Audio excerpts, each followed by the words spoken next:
Dropkick Murphys, The Gang's All Here, and then the Bouncing Souls, Hopeless Romantic, both celebrating 25 years this year.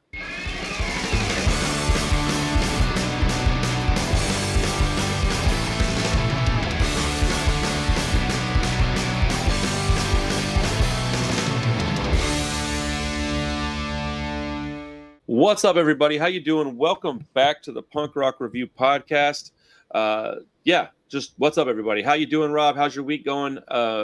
Dude, I just took a shower, bro. I'm not in the right headspace to start this. I usually have like a monologue kind of primed and ready to go, and I'm just like, hey, what's up, guys? Normally you're at your wit's end. You're too fresh right now. It's not healthy. Yeah.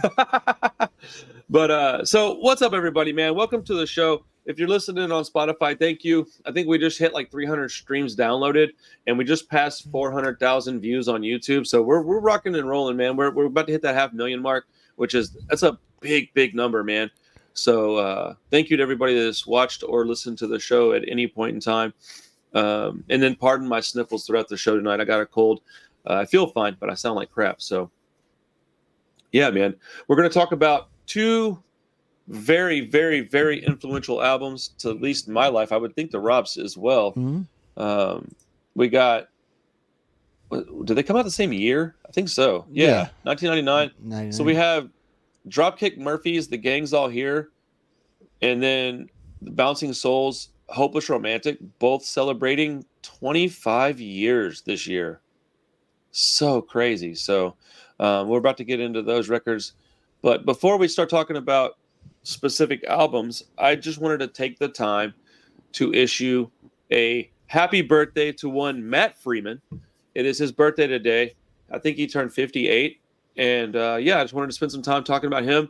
Rob, what are your thoughts on Matt Freeman? Is he the best punk rock bass player of all time, or is that just something that Rancid fans talk about?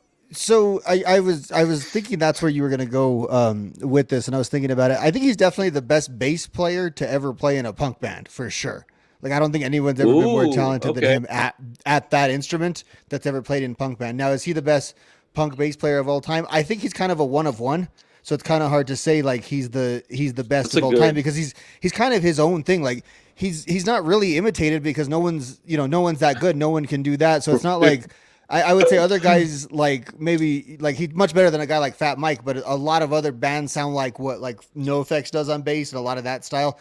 Nothing else really sounds like what Matt Freeman does. At least nothing else within punk. So I think he's the most talented bassist. I think he's the best bassist that there is in there. Maybe he's not the quintessential bassist. It was my little bit of a caveat there, but I think as far as talent and resume and just what he's put down on tape, I mean, I don't know who I would draft before him. If we did like a punk rock draft and that was who I'm taking at bass, like I don't know, I would not draft anyone ahead of him, and I don't think anyone would. Like I think he's one of the great bassists, period. In all of like music history, I think just the way he found a way to express that within punk rock, and he's so key to that Rancid sound too. He is such a big part of the signature of that sound. I think if it didn't have him, the band would have gone the way I think of a lot of the other Hellcat bands, where it's good, but it's got this one thing. I think he took a dynamic to the band, and the way he's able to bring the ska rhythms into the punk, and like he's the one that kind of did all of that. And again, they were earlier on working with lesser drummer than they have now, and I think he was really a key to that rhythm section and giving them that dub sound. And then on top of that, he's also like the Operation Ivy bassist, who is way ahead of his time in there. So I mean, just an absolute legend. I mean, what can we say? Yes, it's cliche. You and I are huge Rancid fans, but I don't know if I would necessarily say that about the other musicians, like best guitarist, best drummer. But as far as the best that Rancid can represent, I mean, again, one of the best bass players, just period, regardless of genre. It's interesting the way that you put that. I would say, without even thinking about it, that yes, he's the best punk rock bass player, but that doesn't mean that he's limited to being just the best in punk rock. He just happens to be the best in punk rock. That also is I would say, top 10 or 20 minimum. I would think maybe not. Here's the thing though, I don't know all the great bass players out there. Yeah. But do you really think he's that much better than Fat Mike? I've always considered Fat Mike an exceptional bass player. Yeah, I mean, again, I think that would be a hair splitting thing. Like, I think someone I think like that. Yeah, that one I would not feel comfortable really making that determination. It's more I would defer to like when you're doing an interview with somebody that plays bass, like, hey, who's the one that would actually do? Right. I do think Fat Mike is a little more influential just because it's a little bit easier to try to attain what he does. Like you have a guy like Mark Hoppus or someone like that who's much more off of that tree Right. than they would be off the Matt Freeman tree because it's a pretty unattainable standard. I just wonder though if it's so good it's can't even emulate it. yeah, like I think it's hard because they have different roles. Maybe Matt contributes more. Matt's bass playing contributes more to the greatness of the Rancid songs than necessarily Fat Mike's bass playing. I would say maybe it contributes to the NoFX songs being great. Like maybe it's a piece of it more so. Okay. Where I just think the role maybe that Freeman's bass plays in crafting that sound may just be something, but again, it's interesting. It's so hair splitting. It's like again, if we're in this fantasy draft and you took Matt and then I got Mike or I got Steve Soto or whoever after, it's not like I'm going to be crying about. Right. There's a lot of great bass players within punk, and he kind of stands head and shoulders above. Like I could never say a sentence and be like, oh, the great bass players, and like just forget about Matt. Like that would just never happen. Like that would be a dereliction of our duty if that was ever the case. Yeah, I think splitting hairs is a great way to put it because it is. I think it's very subjective first and foremost, but I do think that he's the most talented outright. Mm-hmm. But Fat Mike has a uniqueness about him because he plays in a weird style. And I don't know that I would necessarily say that Matt Freeman is more integral to the sound of Rancid than Fat Mike is to the sound of NoFX, because when I think of NoFX, I often think of those rolling bass lines that he does before the song. And it's this weird tempos, changes and stuff that he does. And again, this is just for conversation, folks. Like we're not actually disagreeing about anything. We're just talking about it. Yeah, it's not really a debate. I just wanted to talk. I just wanted to talk Matt Freeman for a minute. Yeah. And when you talk Matt Freeman, you talk about great. Yeah, you talk about great bass playing, and you have to ask that question if you're on a podcast. Like, what fun would it be to not ask if he's the best? Like, of course we're going to ask. I think both those guys too really represent what punk bass could be, because there's like a standard of like the Dee Ramone style of just holding that root note and helping provide, and it's an integral part to providing that just wall of sound. And those guys go outside of that, and that's really those guys, Mike and Matt, are these sort of like virtuosos almost. Like they're more of like almost in common with like Jimi Hendrix and that sort of vein to it than just the Johnny Ramone, Dee Ramone thudded out, hard and banging stuff. Well, within the context of very heavy music, like they're still producing heavy stuff too. So when you said that Fat Mike and NoFX was a little more like I don't know what the word, maybe you said influential. Or accessible, I think, maybe, yeah. Yeah, so I think that might be the case, but because Rancid is such a interesting and unique sound, that emulating them, if you play a NoFX style song, you're just a skate punk band. But if you play like a Rancid style song, you are literally a Rancid clone because there is no other band that just sounds like them. And I think that's why we don't get a lot of guys trying to sound like Matt Freeman, because all they're going to get compared to is Matt Freeman. And so while you may have the talent to get there, it's like, well, dude, if I do that, all I'm going to hear about it all day is that. And that is a testament to how freaking great that guy is, how unique he is, how amazing he is.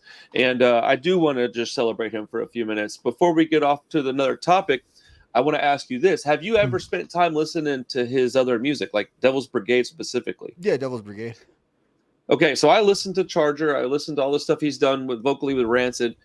Devil's Brigade, I want to know if maybe it's because of his age or what, because his vocals on Devil's Brigade, I have notoriously not been a huge fan of his vocals.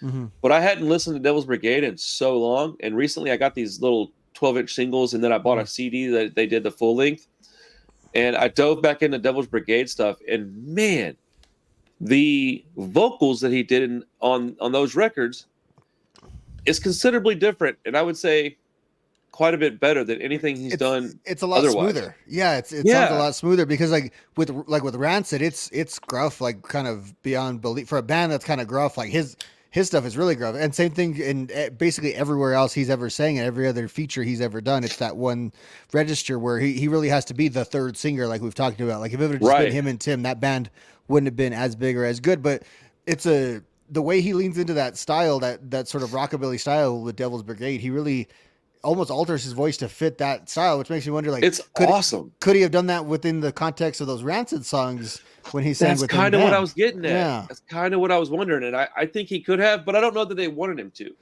Wait, Yeah. I don't know. But I listened to it and I couldn't believe how much I enjoyed the vocals. I was really surprised. Well, also, who knows, like, what he would have evolved into if Lars doesn't come around and take that spot. Right, you know what I mean? So maybe he developed into that, and it would have been a thing. Clearly, though, he has such a feel for just music, like music theory and music construction. He's most noted, like he was classically trained, throughout his school and this and that, and in jazz specifically, and that's where he has all the extra notes from. Like, he knows all those jazz scales and all those runs and all that. That's interesting. Incorporates that into the 3-chord madness that the other two guys are creating, and that's really a lot of how that sound comes. So that's why it's so, like, eclectic compared to so much other stuff. There's all these, like, kind of extra notes in there, but they all make sense within the chord. You know what I mean? He's not just playing that stuff that's, like, meaningless. Like, there's a reason why he's playing it, but he really gets to stand out, because I bet you, like, a jazz musician would probably hear that and know exactly what it was, and it wouldn't be that unfamiliar. But we got, like, guys like Fat Mike that are self-taught and play backwards. You know what I mean? That's right. And making the most out of that. So when you get a guy like this that's that refined, it's pretty amazing. I do want to go back and look up some like jazz musician reacts to Rancid just to hear their. I bet that's something I could find. Yeah, I might go look for that. I bet it would be pretty well received. Musically, right. I think, especially what Freeman does is pretty, like, advanced. I think, like stuff I just don't really understand, but you hear it and it just sounds great. I agree. So happy birthday, Matt Freeman! Yeah. You're a freaking legend, dude. You're loved and appreciated, at least over here at the Punk Ots and the Punk Rock Review. Before we get into this, I'm gonna go grab some paper towels because I'm gonna have to blow my nose, I think. Yeah. So give me 1 second, and then I have one thing to say, and we'll jump into some Dropkick Murphys. Okay.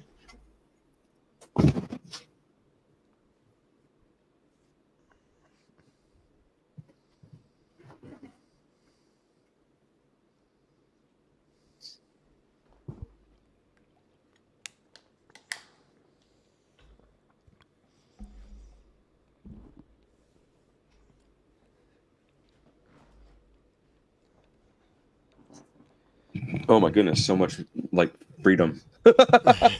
Okay, so it was brought to my attention by a friend of the channel. This wasn't something that was done, like, with, like, meanness intended or anything, but somebody asked me to put down the phone in the videos, ha ha ha. And I'm like, I don't think people understand, and I think the channel's grown enough to where I need to make a point to say this. When you're watching the videos, if I tool around my phone a lot, or you see me fiddling with paper and pen, just understand that there's nothing rude happening. I'm not being disrespectful, and there's absolutely no reason for me to not pay attention to my guest, be it Rob or somebody from the scene or whatever. I have incredibly bad ADHD. Like, it is really, really bad. I also have a dependency problem, so I don't take the medicine that I'm supposed to take for this stuff. It is just a personal choice that I've made. Therefore, I tend to fiddle with things. And if I pick up my phone and start looking at it, it helps me to focus on what I want to focus on, which would be the person I'm speaking to. If I was to stare at the screen and listen to Rob talk, I would drift off into thoughts and not know what he was talking about. So occasionally it'll hinder me. 99% of the time, it is doing me good. So if you don't like it, I'm not trying to be rude. My apologies. But I'm explaining what I do and why, so that people don't get upset, because the person that said something is a friend of the channel. And I thought, you know what? I should take advantage of this opportunity and just explain why I do what I do. I have all kinds of stuff over here that I tool around with. I pick up my cup 700 times per episode. I cannot sit still. It's not it's just not what I am able to do. So I have picked a wonderful profession. So anyways, I just wanted to explain that without there being any kind of, like, negativity involved. I just, it is, because it does kind of embarrass me sometimes when people point it out. I'm like, man, I don't mean to do it. It just happens. Like, but if I don't do it, I'm telling you, you will notice a difference, because especially if you're, like, listening and not watching, because if you're listening, you don't even know I'm doing it. But if you're listening and I didn't do that, it would be very clear, because my attention span is that of a gnat. So anyways, so pardon me. Dropkick Murphys, dude. The gang's all here. Mm-hmm. This album, man, is something else. So I wrote down some notes. I put came out the day before my birthday in 1999, March 9th, 1999. It's 16 songs, 43 minutes in length. And the most notable thing about this record is that it's the first time that Al Barr was their singer. Yeah, I don't know if you're familiar with Al Barr, but Al Barr is the former singer of the Bruisers, which is another really great band. If you're not familiar with them, go check them out. And, they split with Mike McLogan, who was a founding member of the band. And so, yeah, this was a pretty pivotal, pretty important record for the band, just like for their future. And I mean, look at the things that they've accomplished as a band. Can you imagine if they had decided to call it quits after either like, let's try one with Al. We're not really having a good time. Let's just call it a day. And then you have this other universe where they kept going and they did what they do now.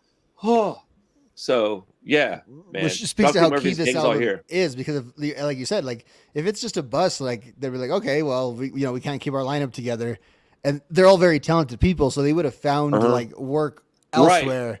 So they kind of had to hit it out of the park, and there was expectations because the Dropkick Murphys had kind of been around, like, you know what I mean? Like it's their second album, but they're not new. And so they have a fan base that really appreciated what they did before and was pretty militant, about that. And so they really had to do well. And I think Al was such like a perfect fit. Man. And I think that's what it was. He? Yeah, I think he just like I didn't do this recently for research, but it was something like where he just kind of hung out and vibed with the band. And that's how he got the job, is because like he could just kind of hang with them. But he's such a contrast to them. Like they're so like intense and they do their thing. And it's like this like sensitive dude comes in and sings like his bars and he's wearing like his skate shoes and stuff like that. Like he really, it helps the whole Dropkick sauce like that. Like whatever. And I understand, like, I think last year he was having a kid or something when they were doing some of those summer festivals, and Ken took all the vocals for the entire show. Like it's a cool thing to kind of see, but I would have been kind of pissed if I'd have been at those shows because one, it's just not as good, and what he brings to the table really makes that band stand out and add some uniqueness. Because then they would just be nothing but the anthems if he wasn't there. That'd be kind of that's a good point. That's a good point. Without him on the tracks, the ones that are just Ken Casey are usually like the anthemic sing along bro hymn type songs. But yeah, Al Barr is an awesome dude, very sweet man. I believe he had some family illness to tend to as well last year, so he was missed quite a bit.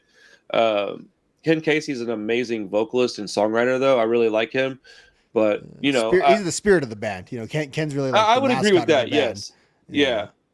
What's interesting with the Dropkick Murphys is that when this album came out, I remember not understanding what the uproar was, because I was only 17. So I don't even know that I heard about this album when it initially, I think I did. I think I was around when, I was buying Hellcat and Epitaph stuff, but I wasn't like really, really active in the scene. You know what I'm saying? Yeah. Not at that age. So I didn't understand when I was talking to people about the band, why there would be like a rift in the fandom. And because it was only the first album without Mike. So you have literally a split. You got, man, I like this album. Man, I like this album. And at first I didn't even realize there was a different singer, bro. Like I was that young and I just didn't know. Well, like Barroom Hero sounds like it could have been on this album. You know what I mean? And like, right. It's different, but it's not so dissimilar. It's not like they got a new singer and changed their sound. You know what I mean? Like he kind of had to fit into what they were doing, and then he added what he added because it is different. But he's a similar style singer. Like they went after the same type of guy, a guy that could sing all of those songs too. Like that was really important. Right.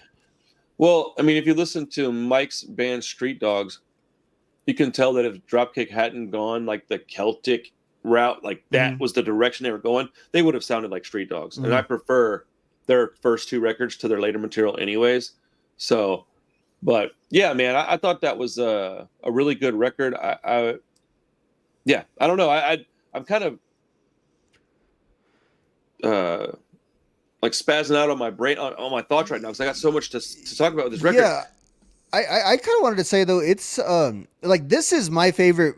This is not my favorite Dropkick album, but this is my favorite version of the band. And I kind of made the comment about the anthem things, and it's like those songs are good and they're important and they're really the thing that puts the Dropkick over the top.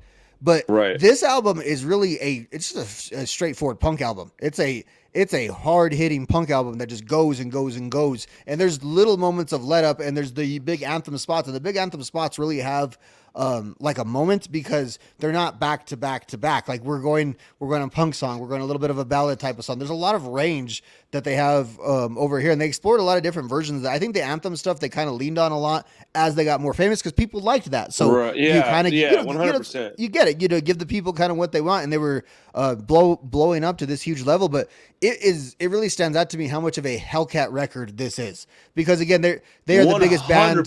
They're the biggest band I think that label ever really produced. It really came out of Hellcat.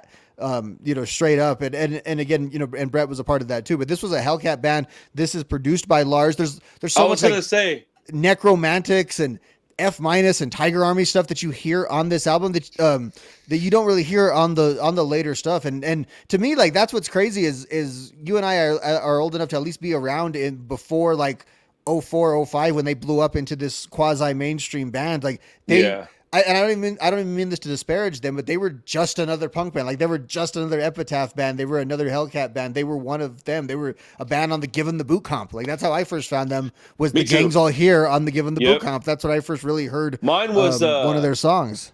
I think mine might have been Barroom Hero. Yeah, and then Barroom Hero was on the Epitaph Punkorama DVD. Because there's a video to it that has a little, and it's a cool video. And it's Bouncing Souls are on there too. We'll talk about them a little later, but they have the visuals down. They really just had an entire presentation down very, very quickly because you think about it, they have multiple singers. They're doing it in this Celtic kind of way, and it felt a little less put on, I think, in this early era because it really felt a little more like the fusion of the different genres at that point. They really hadn't created Dropkick Murphys as a sound. They were pulling the stuff in. At this point, they were still an oi band and not a Celtic rock band. Mm-hmm. And I'm not talking crap either. Like, but this is before stuff like Dirty Glass and Spicy McHaggis Jig, which are great songs. I think it's Jig. Yeah. Anyways, great songs, but this is a punk album, an oi album, a street punk album, and so is Do or Die. Those are my two favorite albums by them by quite a bit.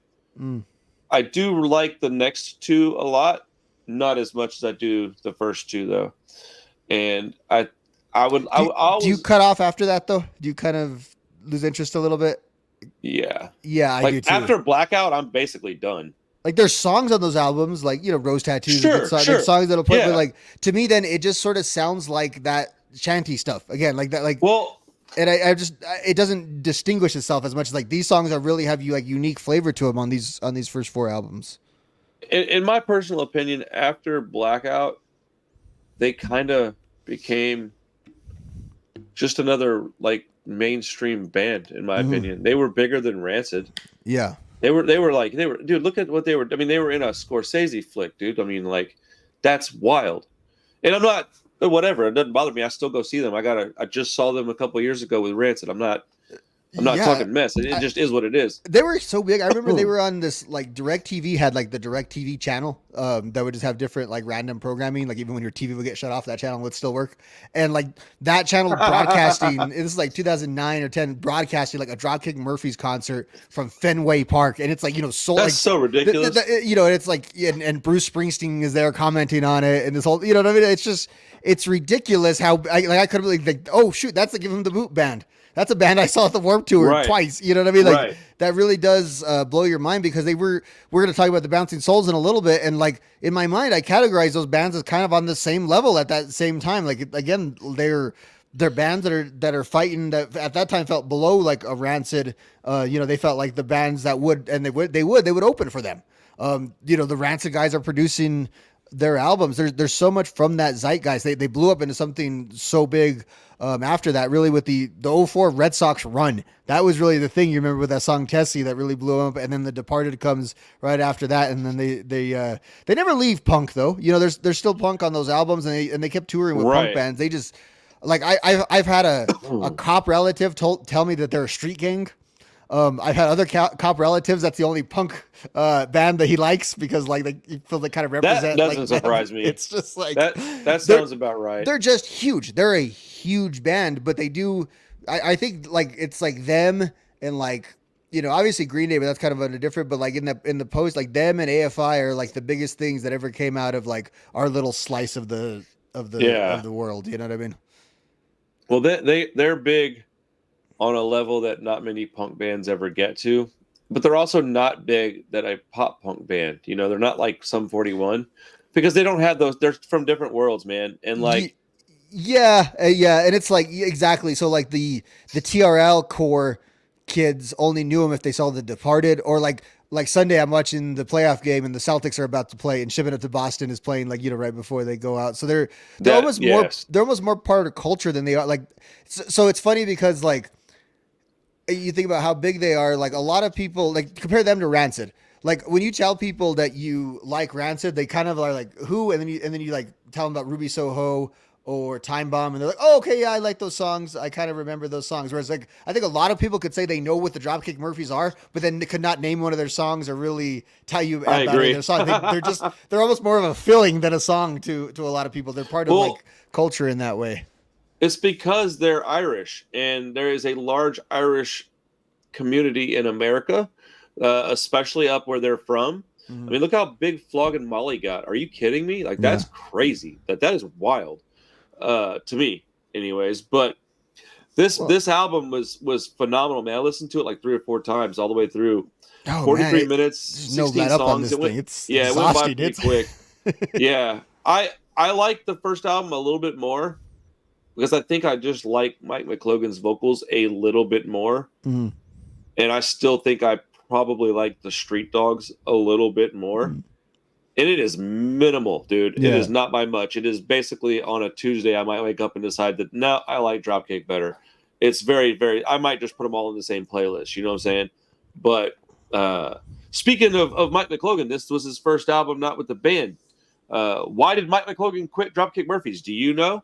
No, I was hoping you had that info this week. I absolutely had that information. Good. Because I didn't, so I'm glad you picked up the slack. When I was young, I lived in Austin, and I was doing interviews with punk musicians for MySpace. And I was doing it all written. I would go and I would record vocals with a voice recorder, and I would write it all out or type it all out and submit it. And I went and saw the Street Dogs on, I think, their second album, maybe their first. It was a long time ago. It was really early on in their career. And by this time, Dropkick had already exploded. Yeah. And I got to talk to Mike, and we're outside of this, I think it was Emo's in Austin, and I'm standing there talking to him, and it's just me and him. And I said, hey, man, I have a question to ask that I don't really want to ask, but I feel like it needs to be asked. And he's like, shoot, and he's like, whatever. I don't know that he knew what I was fixing to ask him. Yeah. But I said, well, how do you feel having quit Dropkick Murphys and then they become who they are, and now you're having to start from ground zero with Street Dogs? Is there any resentment there? And he got like kind of pissed off. I don't know exactly why he was pissed. Maybe he was just, I don't want to think about it kind of thing. But ultimately he answered my question, and he was very polite about it. It turns out he quit Dropkick to pursue a career in firefighting. He was a firefighter in Boston, and they needed him more than he needed to tour, I guess. And so he quit the band for that reason. Like, he made a conscious decision. They wasn't kicked out. There wasn't nothing like that, at least to my understanding. He quit to pursue firefighting, and I thought that was pretty noble, And I always wanted to support Street Dogs because of that. I always wanted to go to their shows. I went to a lot of Street Dog shows, and then it turns out we end up hanging out all the time because half of Street Dogs ended up being based in Houston, man. Toby lived in Houston. Johnny Rios still lives here. He plays in bands with friends of mine. Like, it's real strange that those guys were like half based in Houston, half in Boston. I never understood how that happened. But yeah, it's a funny connection. It did happen, and he was really, really cordial with me about it. But yeah, he quit the band to be a fireman. What's funny, like, punk rock really doesn't pay the bills, and there's so many. How many stories are there of like guys leaving punk bands like for regular jobs, and because it's the better decision usually to go with the regular job. I mean, it's the case even if you were like going to be a big time band because you never know what's going to happen. But like, you know, whether it's Milo going to college or it's usually people going off to college or having to make that decision because these guys in their early 20s or like you said, like jobs like that. And it really just speaks to until you break, you don't know. It's a hell of a risk that you take. Oh, that's got to be terrifying. Yeah, it really does. And again, like, how can you even have regrets if you're that dude? Like, there's no way that staying in the Dropkick Murphys would have been better than like by a solid, you know, career with the fire department like that. Like, no, dude, like I like never no relative would have told you no, stay in the punk band. You know what I mean? Can you imagine that? Like, no, dude, you're good. Keep playing in a band that pays you $14 a night. Yeah. I mean, look, I'm certain they made more money than that, but I thought it was a noble cause because, dude, man, I know a few firefighters. I got a few friends that are firefighters. That is a scary job. Yeah. Jeez. I'm scared of heights, bro. I don't like heights. I'm not running into a burning building, dude. I'm sorry. Unless it's my wife or kids or my dog. You know, I mean, if you were like trapped in a building that was on fire, I would go in after you. But it would have to be like a really close person to me. I couldn't do it just on my wife would not be okay with that. That's kind of my point. You got a burning building scale. Like that's how you know the level of friendship. Like, are you going into the burning building? 100% you can check on that. 100% you can check like that. Oh man, if I was burning alive, would you stop? Nah, man, I think I'll just let you roast. Like, oh my goodness, that's crazy, bro. For a band about such brotherhood, this is where we end up with people being left right. To burn. Right. Dude, shout out to Mike McLogan for being a rad guy and letting me ask him those really uncomfortable questions and then being nice enough to just stand there and talk to me for a few minutes. He didn't have to especially do all in the MySpace era, like they'd be huge in that time period. Yes, and that was not long, dude. Like he was still, dude. Street Dogs were playing in front of like 50 people, man. Like they didn't know him as the Dropkick guy. They knew him as this new band. So he was being really cool. I love that guy. I would love to talk to him again one day. I might reach out. I doubt he'd do an interview, but I might try anyways. So what are your favorite songs off the album? Let me kind of comb through my notes here. I got a few. I have some of the more typical ones. Like I said, one of the first Dropkick songs I ever heard was "The Gang's All Here" on the Given the Boot comp, and it just, you know, one of those kind of like you said, like almost like a bro hymn type, like a happy bro hymn, right? Of corralling people together. I mean, like bro hymn, not bro hymn the song. Yeah, and there's obviously a lot of those songs with that vibe on here. But I've always loved, obviously, the 10 Years of Service, which good song. Yeah, you know, they have so many of those good workers songs and I've always told you, like, oh yeah, that was a really good lane for them to pick because it's kind of timeless. Like, you know what I mean? Like there's never not going to be a boss and a worker, and those songs will be relatable. Like there's no really way to kind of date all of that. I also really like the song Devil's Brigade and the speed. Come back to our very thing good earlier. song.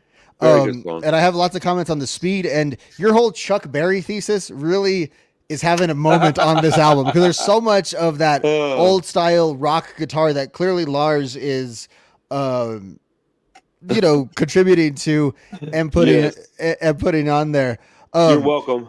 Yeah, God. And then maybe the other one I would focus on, obviously, Pipe Bomb on Lansau. Again, another one that is just so fast, but also has the vibe, this one, of like a California punk song that's got kind of a slower intro and then picks up to this sort of manic pace. But all that is with these Dropkick trimmings. And that's what I love about this album. As I said, it's such a Hellcat album with these Dropkick things coming in. And then you have like Upstarts and Broken Hearts, which is like the album had been so serious and kind of in the mud. And then you get one of those fun Ken songs. And then when you get those Ken songs that kind of contrast with the more serious stuff, it's a nice change of pace, because like the Ken songs, I've talked about the anthems in a kind of negative tone, but the thing about the Ken songs is it just sounds like everyone's drunk. It sounds like you're in a room of drunks that are about to fight every time. And that is like the amazing vibe that they get. And then there was a song, and I have it written down here.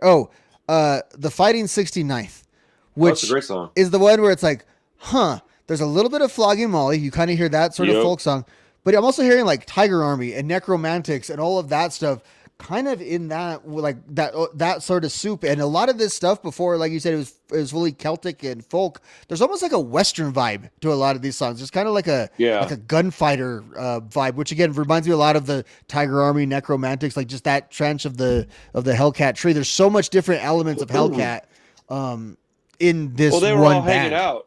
I mean, that's the time when they were all. That's the meat and potatoes of Hellcat Records right here. So, yeah, man. Okay, so my top 3 songs on this are kind of going to probably surprise you. Honestly, we don't really overlap much on this one, dude. Upstarts and Broken Hearts is my favorite song on the album. It is a top, like, probably 5, maybe top 3 Dropkick song for me. It makes me think of my wife, and it's the kind of song that, like, I would play at our wedding when we were hanging out and everybody's having food. I would play that song. It's one that I've stared at her and listened to. It sounds corny, but it is what it is, man. But then we have like Curse of a Fallen Soul.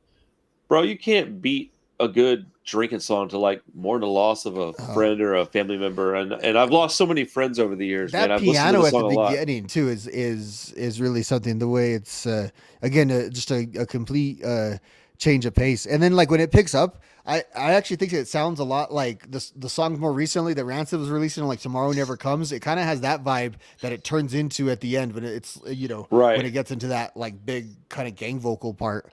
It's just a good contrast with that like pretty part. Yeah, kind of like it's very like a hymn. Like this is very like feels like a lot of church music. On this album.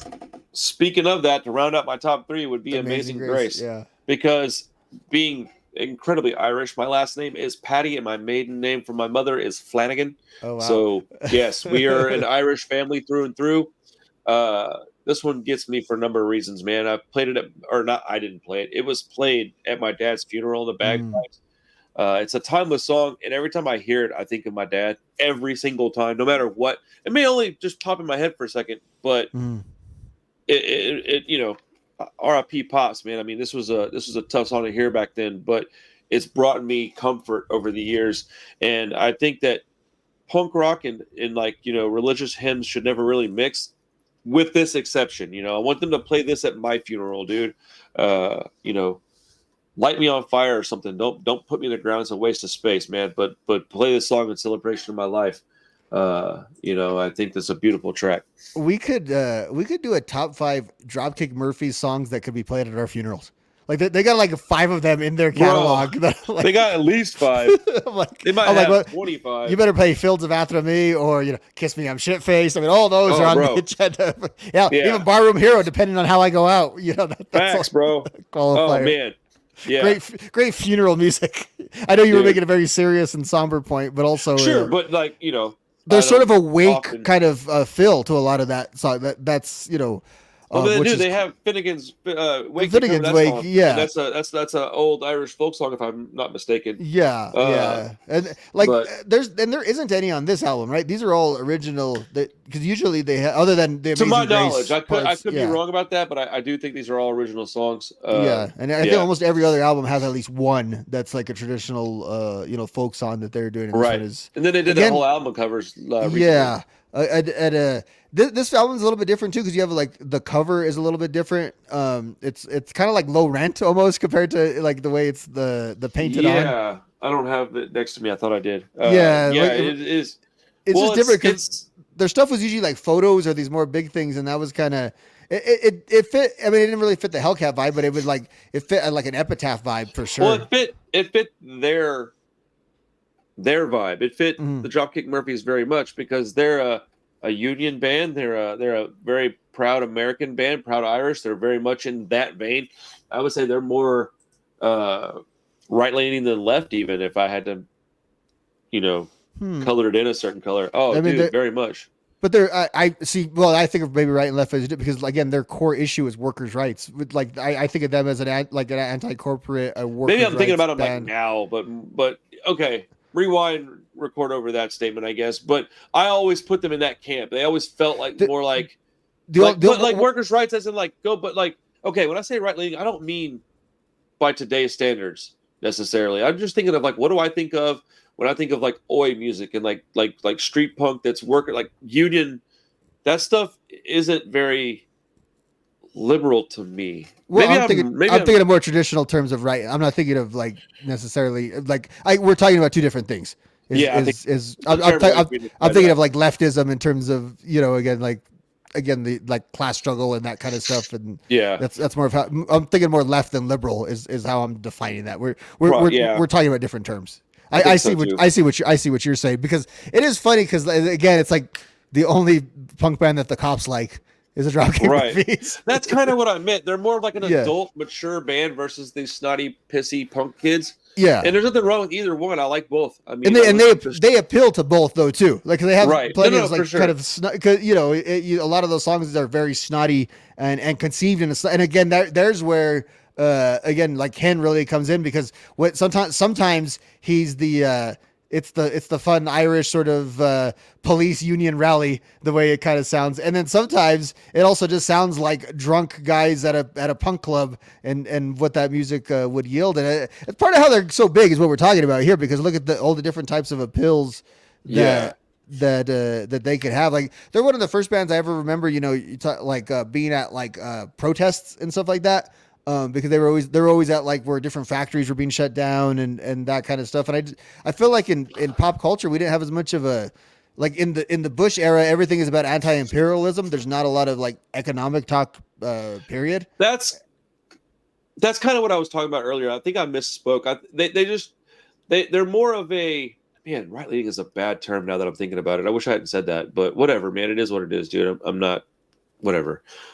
What I meant is they're more of like the mature economic is important, you know, the economic situation of the country and their neighborhoods, versus like go to a Capitol building and protest some law that's getting made that's going to affect the whole country. They're more of like their neighborhood.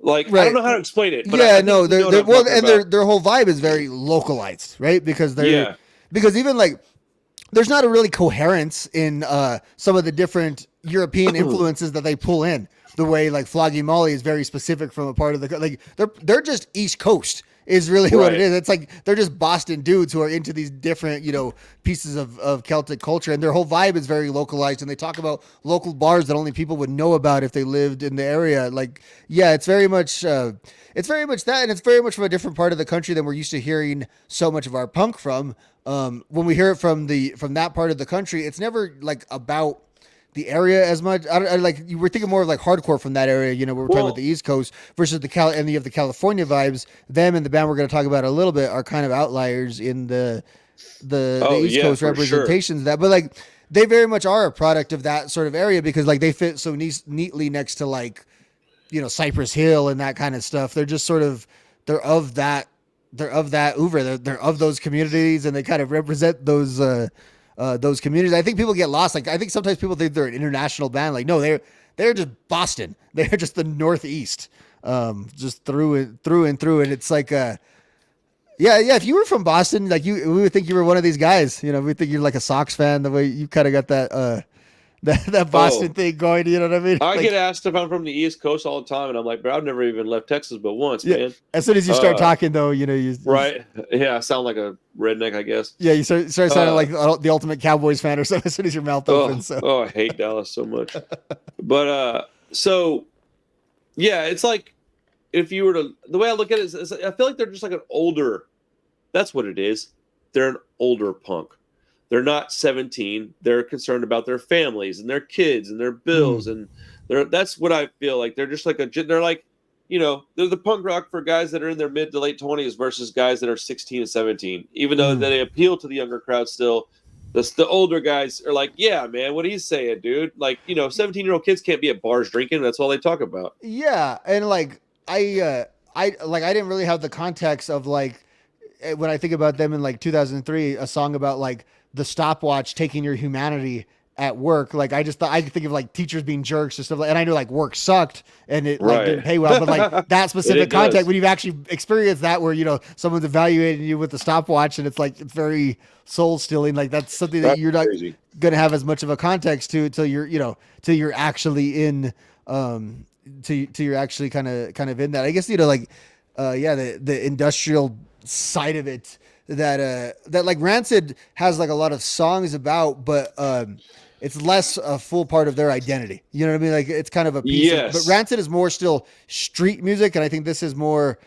Even they would call it working class. Everyone calls itself working class, but I think Rancid is actually more street music than this is more. I think the way you're kind of saying it is more working class music, Right. and the music Rancid's it borrows from is of that too. You know. it's because where they're from. It's a regional thing, and Yeah. Rancid's more palatable to like, well, the entire country because of California being more palatable to the entire country. It's more of a, yeah. Yeah. California is more a signifier for America. Like Right. California is quintessentially American, and so would like something like New York would be as well. But like New Jersey and Boston, not necessarily. That is just very specific. Those are people from the Northeast versus like New Yorkers and Californians. It's Agreed. weird melting pot we got here in this So part of the to world. close this part of the podcast before we move on to the Bouncing Souls, Yeah. how do you rate this record on a scale of 1 to 10? I got it. Probably, I'd have it about a 7 or 8. Oh, okay. I would say. Okay. It takes a little. I love all these songs. It takes a little while to get through. I don't think any of the songs drag. I just maybe the 40-minute mark, just like you're saying about attention span, goes a little past it. Well, so like over the years, I have not loved this as an album so much. It's been more one that I need more pick out songs of than just like I'm gonna throw this on. But I definitely love so many of the songs from this album. They're such key parts of like this era of Dropkick Murphys. yeah, I can't give it more than a 9 because I gave Do or Die a 9.5, and I like this one a little bit less than that album. So just being, using my brain, I can't go above a 9, but I will go with 9. The length of the record is a little deceiving because like 6 minutes of it, not six, maybe like 4 minutes of it is like a stupid hidden track thing, but it is kind of a long album. I think that they could have removed a song or two from it to make it a little more tight, a little more. I think it's. I remember we were talking about the Circle Jerks live performance. Like when all your songs are so intense, you can get a little. It could be a lot of those things. Like even the Rancid albums don't have this because they have a little more contrast of like emotion. That's true. Not that That's a good this point. did it. And again, like it's another hair splitting point. And that's more of a comment of just I don't always love this as an album. Yeah, I definitely do a little more individually, but again, I don't know. It's probably third. I'm a big fan of Blackout because that was my prime of listening to stuff. I don't like the album in between the two of these as much. It's my least favorite of those 4 early ones. Really? That was it Sing Loud, Sing Proud, right? Oh, that was really great. Yeah, and it's not bad. It's just I like it better than Blackout, but I look at those as like I look at like 2 different bands almost, dude. You have like Do or Die, Gangs All Here. Even though there's different vocalists, they still sound almost the same. Yeah. Then you have Sing Loud, Sing Proud, and Blackout, and then you have post that. There's like 3 different iterations of this band. I don't think it's a bad thing. No, and I think like Blackout's like the Warp. I think of them like on the Warp tours and like that sort of phase. Yeah, I agree with that. That's exactly what that was. This is more of the Hellcat phase that they're in on this album, and then they go to like the Stadium phase. on the next. They just kept growing, is what it is. They just got bigger and bigger. Great band, man. Great album. 25 years is a long time. That's a the fact that we're still talking about it and it's this important is pretty incredible. A lot of years of service they've put in. They did, didn't they? Look at you. Okay, let's move on to the Bouncing Souls, dude. Okay, before we go on to the Bouncing Souls, I have to plug this. If you're here listening to this podcast, I just put out a record called Dylan Disaster and the Revelry, All Roads. This isn't my band, it's on my label. I've only got 100 copies in total, and I think I've already sold like 30% of them. They all come with a hand-numbered pressing card and a exclusive sticker. They're on a cream vinyl with black, blue, and white splatter. They're beautiful, beautiful albums. My Bandcamp link is in the bio. You can go check that out there. The reason that I bring that up isn't because I'm just trying to plug the album. It's because Pete from Bouncing Souls is the guy that he recorded this and was the engineer for the album. So if you like the Bouncing Souls, specifically their later material and bands like the Gaslight Anthem, please go check out Dylan Disaster and the Revelry. I am very, very, very, very, very convinced that you will enjoy it. I don't know. I said that real bad. I'm positive that you'll like it if you like Bouncing Souls and bands like the Gaslight Anthem, Far From Finished. I can't talk because my nose is all stopped up. It's making me sound crazy. Anyways, go check it out if you don't mind. I would appreciate it. Dylan would appreciate it. It's a really good record. So, but in May, let's see, what day? Okay, it was May the 4th. It was Star Wars Day, 1999. So just a couple of months after Dropkick released The Gang's All Here, in May 4th, 1999, we get Hopeless Romantic from the Bouncing Souls. No, what a day for nerds. Boy, oh boy, oh boy. This album has, well, dude, what's that noise? Oh, I think I might have been my water. Was that? Oh, was that? Okay. Yes. Okay. Dude, I've been hearing it, and I thought it was me. Okay, I'm glad it's not me. Okay, so, anyways, so I'm getting ready to my mic like a jerk, dude, not even realizing it. That's awesome. Okay, so Bouncing Souls, Hopeless Romantic. I want to start this conversation off by saying that I literally have Hopeless Romantic tattooed on my knuckles. And so you like this album, you're saying? Little bit. So, like, not only does it fit my personality to a T, you can ask my wife for clarification on that. I'm very much a romantic type of dude, but this album is incredibly important to me, man. I'm going to let you talk about this one for a minute, man. I've talked a lot about Dropkick. What's up with your feelings on Bouncing Souls, man? Oh, I mean, we did our Bouncing Souls episode, and we both made clear, like, this is a huge band for both of us, a formative band for both of us. And this album is so funky to me because it's I would say it's the transition album. It's between that like pop punk band they were on the first couple of albums, where they're basically just like an East Coast Blink-182. Like there's not really like they're just a silly band with all these jokey songs on those first couple of albums, and they're sounding a little bit better. Like they improved in their sound, but then you have this, and this album is the where they had to go before they got to like Anchors Away and the Gold record. Yep. And a little bit even on Summer Vacation, even though that's kind of a transition album too. But this has some silly songs like the Ant Brigade, and then you got songs like 87 where you're the second song in there, and all of a sudden they're doing that like sort of that old man punk that we're talking about. Like you called it heartfelt punk, I said front porch punk, and they have a lot of that, but it's not the whole album of it yet. And you still like, this is still the album with Hopeless Romantic. This is still the album with the Olay song, which the Bouncing Souls interpretation of it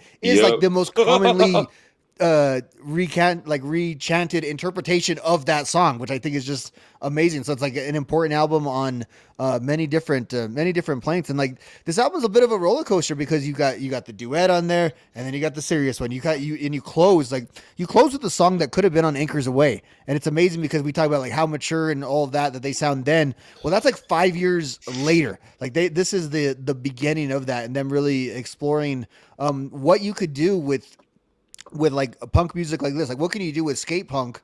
But it doesn't just have to be Pennywise all the time. Like how do you do that? BMX punk, sir. This is not skate punk. There, okay. Well, there's I mean, I'm just being stupid, but like, what is if that, I had money, I'd buy a new BMX. Da-da-da-da. These dudes are definitely bike riders and soccer players, not skaters. And yeah. Yeah, well, again, it's funny because I'm just being stupid, but that is true. I think I told you before, like, well, the Bouncing Souls for me were always like the California skate punk band that just wasn't in California. Like they were the your weird cousins from like New Jersey. They really are. Like if they were born in California, they would definitely sound more like NoFX and Pennywise. Yeah, like Offspring. Like they're right in that zone, and they just happen to be like they've got a little bit of that drop kick in them. They have a little bit of that. Yeah, that sort of thing in them. The fact that they're East Coast dudes makes them turn into what they eventually turn into, and I think that they're a far better band for it. Mm-hmm. And like you said, this was like the crest kind of, because How I Spent My Summer Vacation is the one that I think of as the transition record. I still look at this as like a punk record. How I Spent My Summer Vacation really starts to turn into a rock and roll record, and then they get Anchors Away, which I think is a perfect album. Yeah, it still like feels sloppy here, even though like the songs are tight, but it still feels like there's something raw to this album. And correct. Yeah, that like by Summer Vacation they were starting to production improved, playing improved. Yeah, and I should say though, this is not lo-fi sounding though. It's not like they made a huge jump. It was just this type of album, which you would almost like.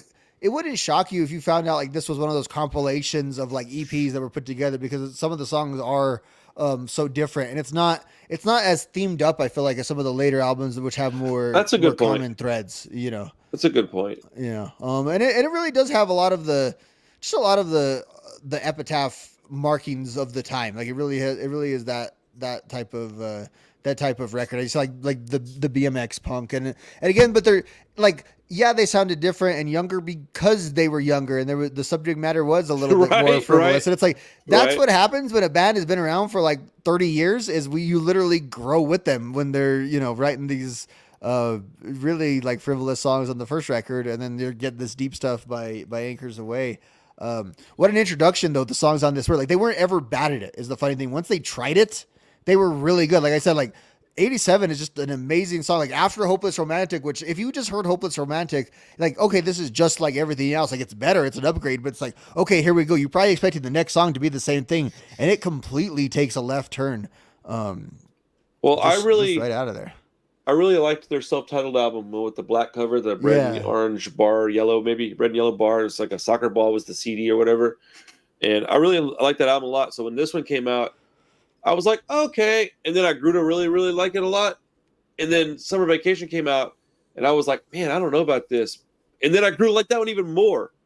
And then Anchors Away is such a pivotal album to my life. It's crazy how when you're young, you're a little, I don't know, self-conscious about those things, and you're insecure, and you're like, oh man, I gotta have, like, I need my punk rock to be punk rock. Yeah. And in reality, there's nothing more punk rock than doing what you want. That's what they did. So, you know, they were, I get exactly what you're saying with Bouncing Souls specifically for that, because like I always tell you, like the first like real punk rock dude I ever knew, his favorite band was the Bouncing Souls, and I didn't get it because I had just heard like Summer Vacation, and I like compared to everything else he had like patches of, like how the hell does that band fit in with all that other stuff you'd like? But actually I was kind of unaware of that early stuff. But with them, I remember those songs, like thinking that it was like kind of beyond me. Like I wasn't embarrassed to like the stuff, but like thinking it was kind of odd that those songs were kind of the way they were. And they do just have a general the same like universal appeal that any like pop punk band would have had in their songs. I agree. But there's so much more like earnest and serious the way they're presented, when they're presented earnest and serious,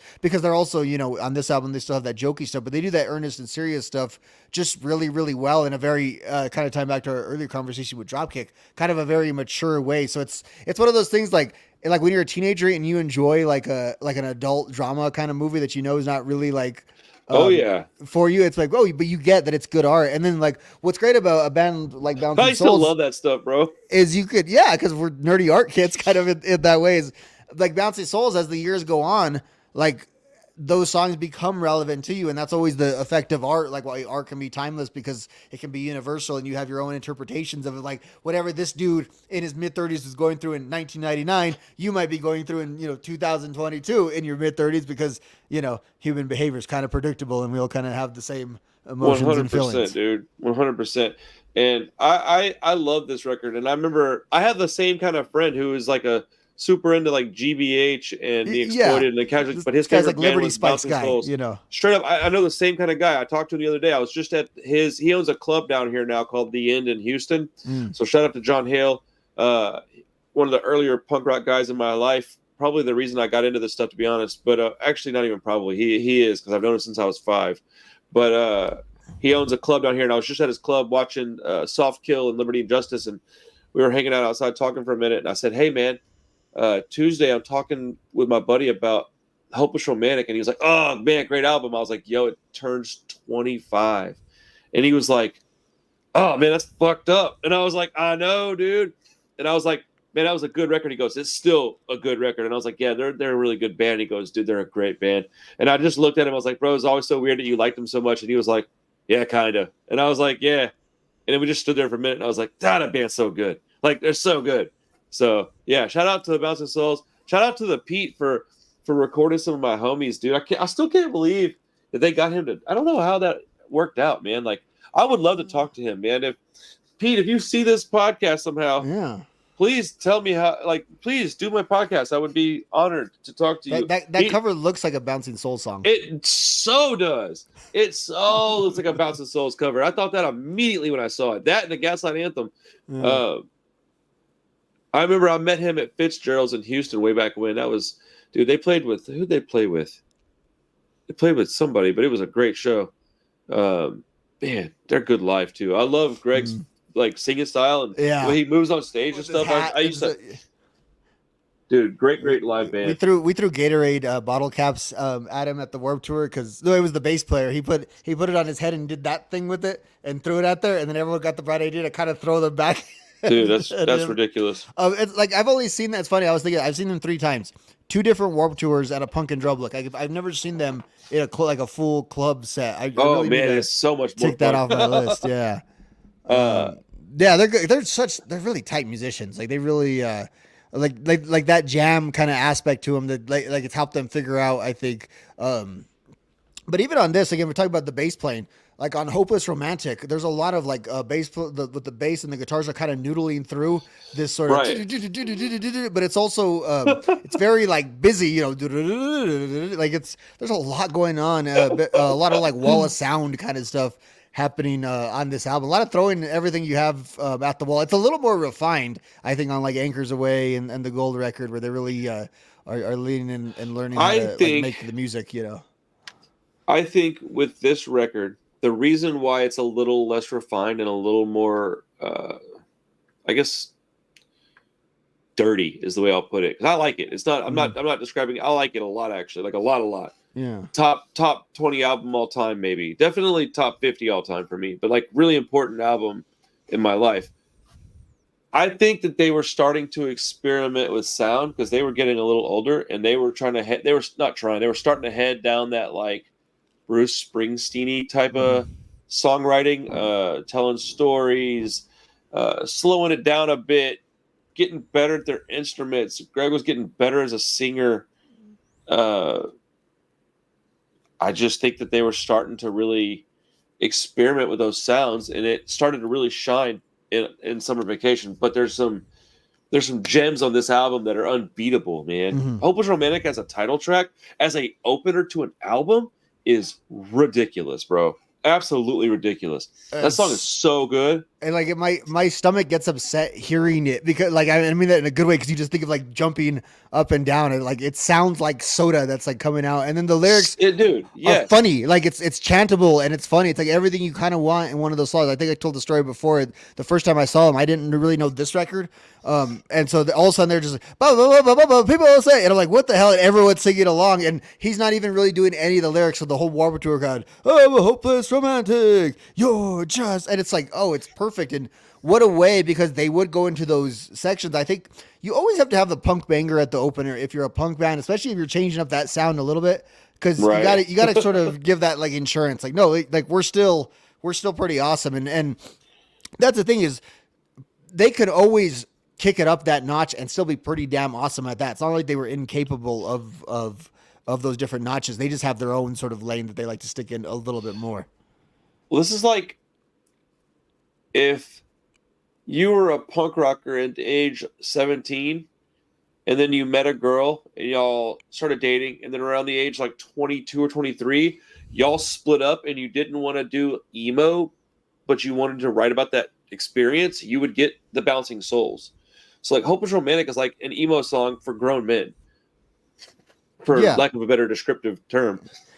It's like an emo song for grown like dudes, like not like boys, not little you know, it's for like dudes, like the bros. Yeah, and this album has, and that's funny because we're gonna talk about Jawbreaker next week, which has some similar vibes, but it's very much like that sort of like young adult, like you get used to like the BMX core, like the guy. I think of like the guys that are like literally riding their bikes to go like for their pizza delivery job. Oh yeah, they were like street delivery guys, like dorm room guys. Like so, it's a little more. It's not quite. It's like. It's not quite the intellectual pursuit of like Bad Religion and Pennywise who have already done all this stuff. It's like the guys who, it's like that slacker culture, but in a more proud, it's like regular people. It's in a like more proud kind of way. Yeah, because it's like drinking beer and watching soccer. Like that's just like Saturday. You know what I mean? It's very relatable. I think that punk rock in general is just a little more accepted up there. So like this seems more normal because it is. It's more normal. Down Yeah, here, these guys would be looked at like we get looked at, but they're right. not. They're up there. We're in the So East Coast where that's kind of a normal that's thing. really interesting what both bands were talking about tonight, because they have a lot of subject matter and stuff around them that they fit a little bit better into like just mainstream society. And again, both of these bands that we're talking about have songs that are played at major sporting events like every week. Right. You know what I mean? And that's just kind of crazy for punk bands. And we don't associate, again, our West Coast punk as much with mainstream culture in that way. And part of that is because it's everything's so artistic or it's so Hollywood and stuff on the West Coast. I think that it is its own thing that gets kind of its own respect, but they're still artists, or they're still weird, or they're still different. Where it's, again, yeah, it does feel like they are just part of society in that way, and it's their comments on that, that lifestyle. I can tell you that Dropkick, Bouncing Souls, the Gadgets, Hellcat had some like really palatable bands, because my dad got me some of this stuff and he would let me listen to it in the car sometimes. Like not much because he passed pretty young, but when I was young, but like I remember being like, "Hey Dad, can I put the CD in?" And he's like, "Who is it?" And I'm like, "It's the I Like Your Mom band." And he's like, "Yeah, sure, whatever, they're all right." And he let me put in the self-titled Bouncing Souls CD a couple times, and he let me listen to the Gadgets in the car. Like they're definitely not, MDC or The Unseen or a Global Threat or the Casualties or even Rancid. Rancid is still a punk rock band. Go listen to their new record if you don't agree. They're so like the Bouncing Souls, and they have a clean vocal style, which may not be your favorite vocal sound, but it's a clean vocal style. It's not like a gravelly Lars or Matt Freeman style vocal. Yeah, and it's also recorded really, really well too. So it's, dude. Who produced this album? Do you know? That's a good question. Should look that up. Tom Wilson. Okay. Who is, so it wasn't like, somebody that we but he's a punk engineer. He's like, okay. I'm trying to see. Like he worked on Smash. Okay, yeah, he worked on Smash. He worked with the Bouncing Souls. There you go. That's a big record to work on. Vandals, with Youth Brigade, with Social Distortion. That's who a lot of this music sounds like to me. It's like a happier It's to me, like a lot of Bouncing Souls is like a less street version of Social Distortion. You know what I mean? Like if Mike Ness was just like a soccer fan and not a junkie, he might have made the Bouncing Souls. Wow. You're not wrong, actually. That's a great comparison. Yeah, dude. This album is fantastic. I'm going to talk about some of my favorite songs on it real quick. So listenable, isn't it, though? Like it really is. My God, it's listenable at any time, at any point, too. It doesn't really matter what song you land on. So, my favorite song on the album, people would think it's Hopeless Romantic, but it's not. It's Monday Morning Ant Brigade. Because that song, you call it silly. I never really thought of it as a silly song until you said that. Like, I've never looked at that song as silly. The chorus is so 23-year-old man. Another weekend, I didn't get laid. It's a Monday morning Ant Brigade. Go. The kazoo makes it the silliest song, I guess, now that I'm thinking about it. But that song is so how I felt when this album was in my life like that. I so understood that. But Monday Morning Ant Brigade is my favorite song on the album. But I also love Hopeless Romantic very, very much. Fight to Live is another one that's really, really good, man. Mm-hmm. Tonight we're alone and the music is right. Tonight, do you feel good? Do you feel all right? That's such a Ramones ripoff. Like, and I mean that in a good way. Yeah. Like it's got that. It's like, do you remember rock and roll radio? Let's go. Like it's just like, again, talking about the East Coast influence like that. I hear that's like, oh, that's their take on the Ramones. I also like Night on Earth, but I have to talk about You're So Rad. You're so rad. Dude, bro, like, come on, man. You're so rad. Like, there's songs like I Like Your Mom. You're So Rad. I Like Your Eyes. I like your eyes so much I want to poke them out. You know that song? Dude, like, that's the side of this band that it's not my favorite side of this band. My favorite side is like the Anchors Away side. But this is how I know that these are my people, like, because of songs like that. And so You're So Rad is one that, while not the best song objectively on the record, it is still one that I love so much. But have you ever listened to it and not chanted back, You're so rad? Not once. I could be in a terrible day, crying, lost my job, girlfriend left me, or whatever, man. Maybe my wife gave me pink eye. I don't know. And I was still... Yo, How do we get there? Oh man. Oh my God! Appropriately on the Bouncing Souls episode. If there was any episode for us to go there, it was this one. Dude, I said that and immediately it was like, I don't know what I'm talking about right now. I loved it. What a moment. I mean, this is what the people come for, dude. They're like, this guy is out of his mind. But I really enjoy this album a lot. I say I give this record probably like a 9.4. It's so good. It's so good, man. There's only a couple of little tiny. I wouldn't even call them like. They're like. It doesn't go down. It just like plateaus for a second and then it keeps going up. I do have one song I don't like as much. Really, which one is it? Undeniable. I just think it's just a weird Undeniable. It's like towards the back end, the weird like 90s alternative vibe to it that just like hold on, never gets out of gear. Yeah, you'll know exactly what I'm talking about when it sets in. Give me 1 second. I'm going to mute this for 1 second. Continue a thought while I do this, if you want to. Well, I was just saying, like I just think it sounds like poor 90s alternative. There's not a lot of guitar in it. It's more, sing-songy in that kind of way. It definitely sounds like them, but just I don't think fits this album well. Dude, I love that song. Yeah. I was like, wait, I think he's talking about this. Yeah. Yeah. But, I mean, it takes all kinds, right? We're not going to agree on everything. Right. I think we have agreed more tonight than we usually do. So we're all right. Did. How about, I love the way we close with the whole thing, which again, I think of how like Anchors Away closes with that, that long song with the wood burning log and all that. And this kind of has very much that same type of vibe.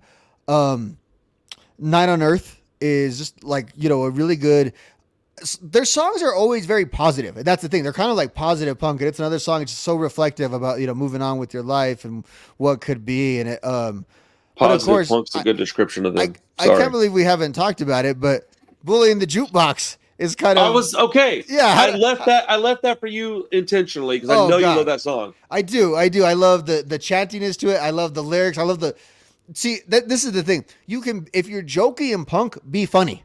So then I laugh. Right. I'm going to have to hear these songs for 30 years. So I could be laughing about like songs of hardcore. So to make us feel tough. And like, I love the line that everyone else's taste in music sucks. So you got to come in and bully the jukebox. Who among us, again, has not been in there just clearing out bars and stuff because you're taking over the jukebox and having a bunch of crappy punk rock on there. It's a beautiful thing. To be very, very clear, I was going to put the song on my top list, but I left it because I know you like that song a lot. Yeah. I have worked at bars for almost half of my life. I have put a lot of energy into bullying jukeboxes. All right. I love that song. When it came on, I had forgotten how much I loved it. I was sitting in here and I had it really loud on my stereo and it started playing and I was like, oh, this song is stupid good, bro. I forgot how great this is and it's so deadgum catchy. It's so catchy. So catchy. Love it, man. Yes, dude.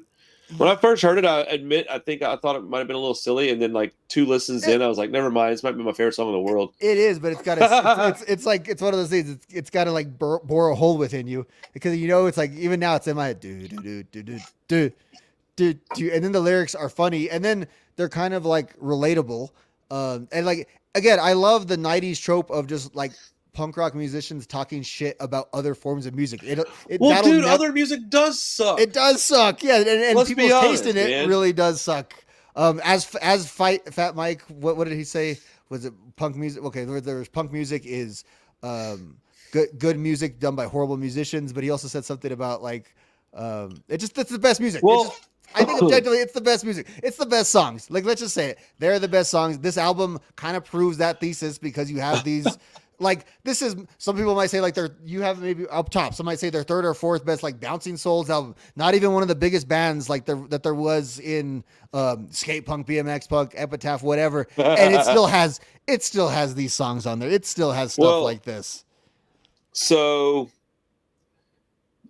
I don't want to go to a bar. I don't drink anymore. So like that's not really happening. But I don't want to go and hang out with my friends, especially in the late 90s. And some dude is putting on Ben Folds 5 or some crap. Oh my God. Yeah. You know what I'm saying? Like, dude, throw on some Bouncing Souls, throw on a little Rancid, throw on a little Pennywise, a little Bad Religion.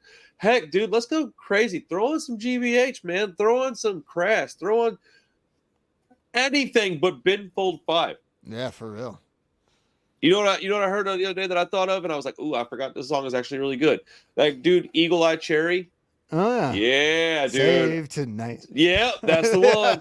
There's a bunch of great songs in the 90s, but like and Ben Folds over catching strays for no reason. I'm sorry, Ben. It's a good target. He's a good target for that. Yeah, maybe I should have said Coldplay or some crap, because that's probably what I really meant. Yeah. But it's well, I have a theory, and maybe you're with me. Once we hit the 90s, I don't like rock that's not hyphenated. Like 60s, 70s, 80s, you know, like just whatever rock was, like I'm okay with that. But once you hit the 90s, if you're unhyphenated, you're like Dave Matthews Band or some crap like that, and I got no time for you. That's the example I should have used. My apologies, Ben Folds. Dave Matthews sucks. You got to be hyphenated in the 90s. And then once I get to the 2000s, you can't even be hard rock for me. You just have to be like, because then, you can't even be that. Like I was trying to be as narrow-minded as possible. I was trying to stress the limits of my narrow-mindedness. And I was like, well, if you're in the 90s, you can't just be rock because I don't like you because you're Dave Matthews Band. And if you get to like the 2000s, you can't be like hard rock because then you're like Breaking Benjamin or something like that. And I don't really care for that. So so like in the 2000s, you got to be like, you know, rip your face off metal or, you know, like, you know, kill the establishment punk or something. I don't know.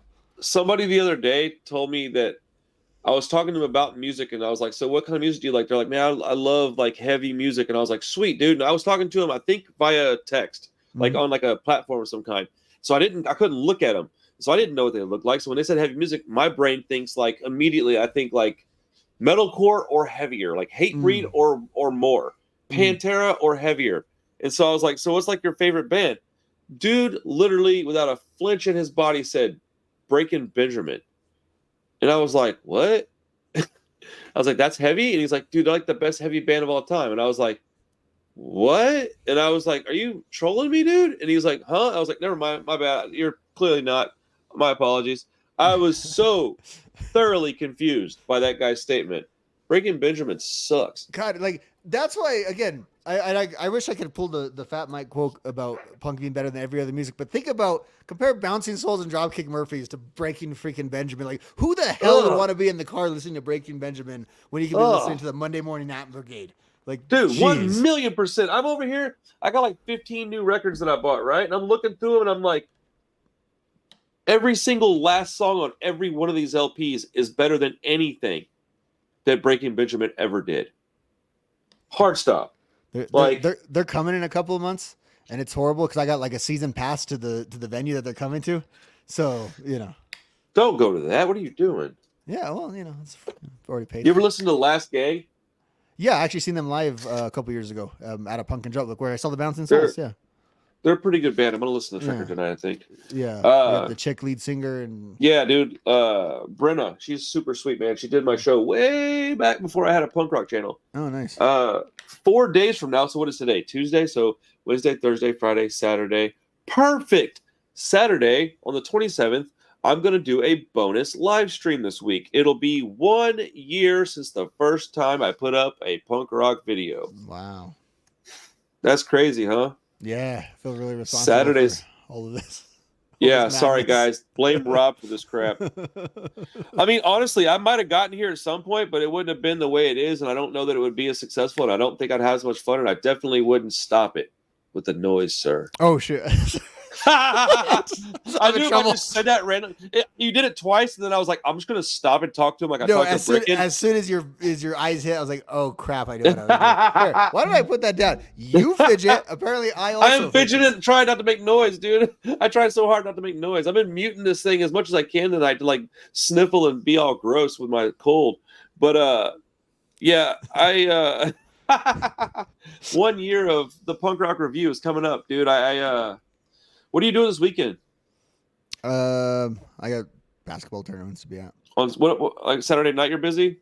Possibly, but I mean, like I'm gonna hit you up on might Saturday. be open, but I won't know till like then. I'll hit you up Saturday afternoon and just see if you got like maybe like a free half hour you could jump on with me on my live stream, and then you can just bounce out when you have to. But like, I would really, really love for you to celebrate this monumental occasion with me. I mean, I was trying to get 5K to line up with one year, and it didn't quite get there. But we're only a few hundred away, man. Yeah. I'm very proud of the work that I've put in, and I appreciate your help, man.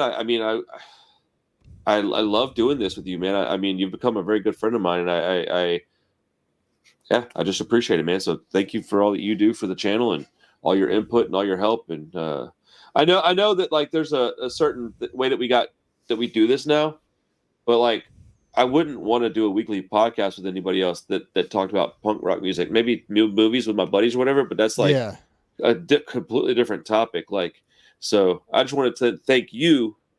Just organically come up in conversation and tell you thank you, man, for all the stuff you've done for my channel. I mean, I really appreciate it. No matter what I do in this space, you will always be hopefully a part of it, but you'll never be forgotten. And always, you need something from me, man. You let me know, bro. I got you. Yeah, I really enjoy kind of the niche that our show has slipped into, and the rid that we got. I think it fits well. Like on your channel, I like to be sort of the voice of the things that I sort of bring to the table. I feel like is kind of unique, but like in alignment with a lot of your audience, and I think it worked. The show really fits well on the platter of everything you put out. Agreed. Well, I have curated like my own community kind of, because I still do my weekly streams. I still drop daily content, and I do stuff outside of this podcast enough to where this is definitely like people know this is my channel. And I do think that my crowd, so a couple of them have come from meeting on your channel though. I've met a couple of them from there, but like my crowd really likes you, and I know that it's really obvious.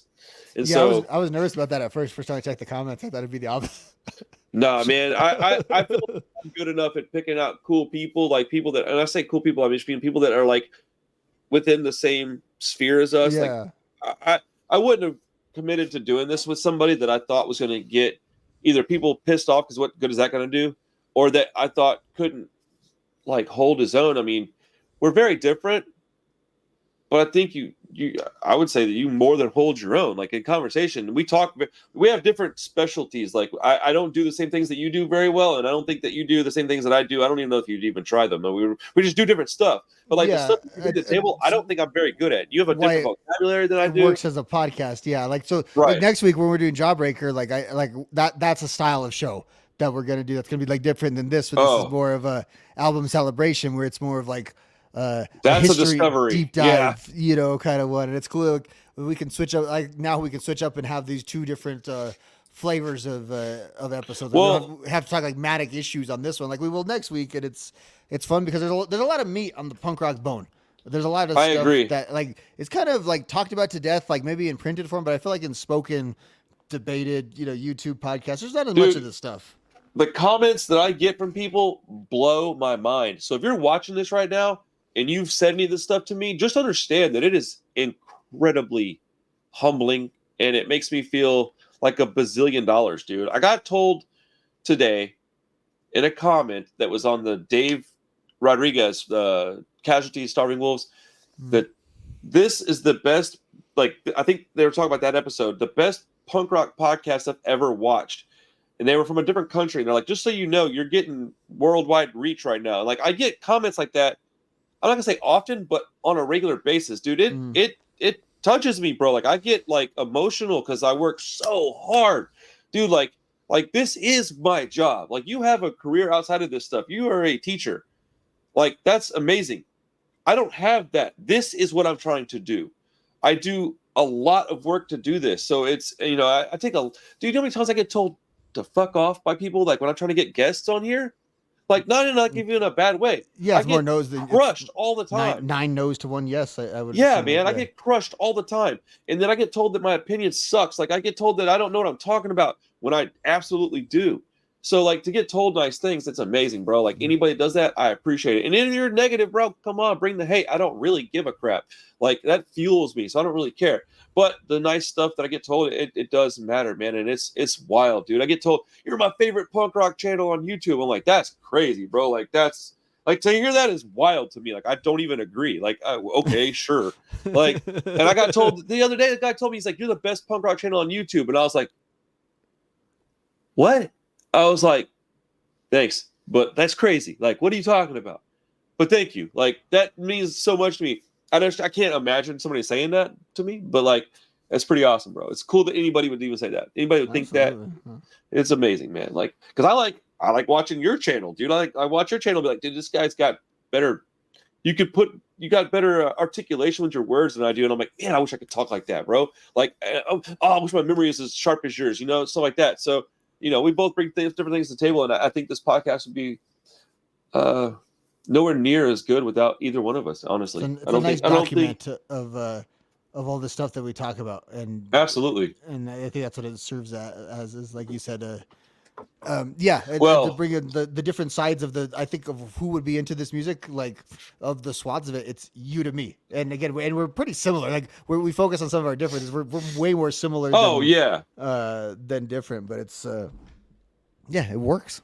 Our differences start where like when it comes to like I just happened to have a really bad addiction problem when I was young, and that set me down a different path. Like, and then I do like a little bit different. Like, I think that you're more into the pop punk than I am, not by much. Like just a little bit, and I go a little bit further down the iceberg than you do. Yeah. But like the vast majority of our stuff, like our circle diagram is way much. It's more crossed over. Yeah. Yeah, we have like two crescents on the outside. And everything else is stuff we both really like. And that's what makes this so interesting. Because where I can like something that you might not like, and then vice versa, it's rare that we get into like a bickering match about it. We more or less disagree on like specifics about very stupid, minuscule stuff. Yeah. Very stupid things. And it's so much fun. I love it, man. I love it so much. That's the best part. Yeah. Well, my like sinuses are killing me, dude. I feel like I'm sounding really bad all of a sudden. So I want to get out of here. Next week we're doing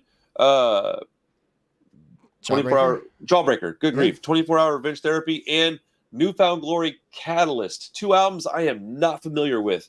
So I'm going to be listening to those a lot. I've listened to them each once already just to kind of get a little bit in the mood for them. I think we're going to have a fun time because I think we're going to, I know for a fact I'm going to piss some people off. So I'm not like trying to do it. I just know I already know some things I'm going to say. And so I would imagine that people are going to be irritated by that. So please, man, just chill. Like, come on, man. If nothing else, every band that I cover on this channel, unless I say up front that I don't like them for some reason, every band I have respect for. I appreciate what they're doing. I wouldn't spend my time doing this, man. I wouldn't listen to their albums if I was just going to trash them and actually talk real crap. I don't typically do that. So if you're still here with us, please go check out Dylan Disaster and the Revelry. Shout out to the Pete for even doing this, man. Good like rock and roll punk rock. So I'm gonna do another video covering one of their songs probably tonight after my throat calms down a little bit, and I'm gonna listen to it. They have a new song called Revival Song. I was trying to do it Friday, but I've been dealing with this all week, so I haven't felt good. So anyways, any closing thoughts before we get out of here, Rob? No, just looking forward to next week. And these are two very appropriate albums to pair together. So this is going to be a fun show. I agree. As a whole. I agree. Like these two. Yeah. And this one was not, neither one was intentional, but I think it's kind of working out. And I'm really excited for next week's episode. I've been kind of excited about this one for a couple of weeks. Dude, that's awesome. I actually didn't know that. Yeah. I'm a little surprised because I'm a little less excited about it from the perspective of I don't know as much about them, so I'm glad that you're excited because I will kind of just sit back and let you do your thing next week, and I will have some comments, some notes. I think we're gonna have a lot of talking points. That's the one thing is gonna be a lot of talking points, especially on the Jawbreaker section. It's gonna be a lot of Jawbreaker is a good band, so let me just throw that out there. Let people simmer on that for a little bit. Jawbreaker is a good band. Think about what I said earlier. All right, everybody. Thank you so much for hanging out with us. Please like the video. Subscribe to the channel, comment on this stuff. Give us your thoughts, man. Give us your requests, dude. I mean, we do these based on albums most weeks, but I have no problem doing topical. I'm doing some. Oh, real quick before we go, I'm doing some. I talked to a band that I just picked up for the label. called Prosthetic out of California. They're really, really good. I'm going to put up some of their music too, but they're big Clash fans. And so the dude sending me a book, literally, and he sent me a link to a video. We're going to talk Clash soon, but it's going to happen. I think the summer is going to be a summer of the Clash for us. Mm-hmm. And who knows, man, we might get baptized and come out a big fan of the band. We're trying to take care with it, though. That's why we put it off a little bit. I am being very earnest and careful with it. I don't want to get on here and just trash them. They're a very beloved band for a good reason. So I haven't liked them, but it's not because I think that they're garbage. We're trying really not to let that take over the conversation and provide a better episode. Yeah. Sincerely, for real. So thank you guys. You got a lot to look forward to, man. This year is the year of the Punk Rock Review, and hopefully Punk Gods will get up there and do some. I don't know what time you got. Probably summertime. You'll be doing some more regular content. I had a video up a couple weeks ago. I have a similar concept one. Starting off with the funner stuff, like I did. Ranking our NoFX openers. Got a Bad Religion openers one coming. Very soon. So. Dude, shout out to Rob for showing me how to do the tier list videos. Yeah. I couldn't for the life of me figure it out. It's just a website. I didn't know that. It's much simpler than you probably thought. Huh? Way simpler. So I will be doing tier list videos because I just like doing that stuff. So I'll probably do them on live streams and such. So once my sinuses are all cleared up. But love you guys. Thank you all, man. Have a great day, everybody. We'll see you next week. Peace.